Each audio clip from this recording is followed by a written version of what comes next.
Hi brush friends! I am Maricar and welcome back to my channel. Today I'll do an unboxing and also show you the swatches of this Art Philosophy watercolor confections. These are my dream watercolor paints ever since I started my creative journey way back 2017, but I wasn't buying it because I still didn't want to invest on expensive art materials and thought of practicing first with student-grade paints. But now, after almost 3 years, I decided to buy this as a gift to myself for my birthday this year. I got them from Art Caravan PH at an introductory price, so I just paid for 1,251 pesos instead of 1,390 pesos. That's also a 10% discount, and that's amazing to me. I'm not expert in watercolor supplies, so all my feedback here are based on my personal thoughts. So currently, there are 12 sets of watercolor confections, and I only chose 2 sets that I love the most. The first one is the Odyssey. You can see in the box the available colors of this set, and each set has 12 colors. Watercolor confections are artist-grade watercolor pans, and it's the perfect size for artists on the go. So if you love traveling and at the same time bring your painting supplies with you, then you might love this brand as well. Now, I'm opening the box, and as you can see, I had a hard time doing it because I don't want to ruin the packaging. Well, I guess it's kind of normal to a person when something is new and you want to preserve anything about that item. Or maybe that's just me. Okay, so after 10 years, I finally managed to open the box. So here's the Odyssey set. The paints are placed on a thin case, and you also have that ring underneath so you can tuck your finger in there as you paint. They also place a swatch card inside, and for me that's great because I feel lazy about drawing my own swatch card. And here are the watercolor pans. While opening each of them, it feels like I was opening a bubble gum or candy because first you need to remove the paper cover in which the name, color, and number is written, and second, there is the plastic covering, which is good because you can be sure that the paints are well secured.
So, let's do the swatches of the colors included in the Odyssey set.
let's talk about my thoughts about this set. So my favorites so far are the Tokyo, Rome, Amsterdam, and Budapest. I've been wanting to have a nice color that is close to permanent rose, and I think Tokyo can do that for me. I just noticed that there is this white color which is the Calgary, and I don't often use white on my paintings. Maybe if I will try to mix it with other colors in this set, I can create a more pastel look of these colors. I also didn't expect that this set has a lot of browns, but I think these are different from the shades that I already have with my Shinhan PWC. I also love London, such a nice color of blue. Generally, I love this set. Let's move on to my second set, which is the Decadent Pies. I think this set sounds delicious because it has the word pie in it, and if you open the case and read the names of the color, it really feels like they are candy flavors. Let's try this one.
Okay, here's the swatches for the Decadent Pies.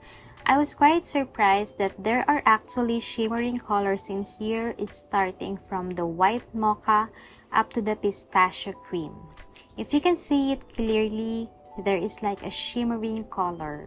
So this is kind of a white silver, then this is more of a silver gray, and this is gold.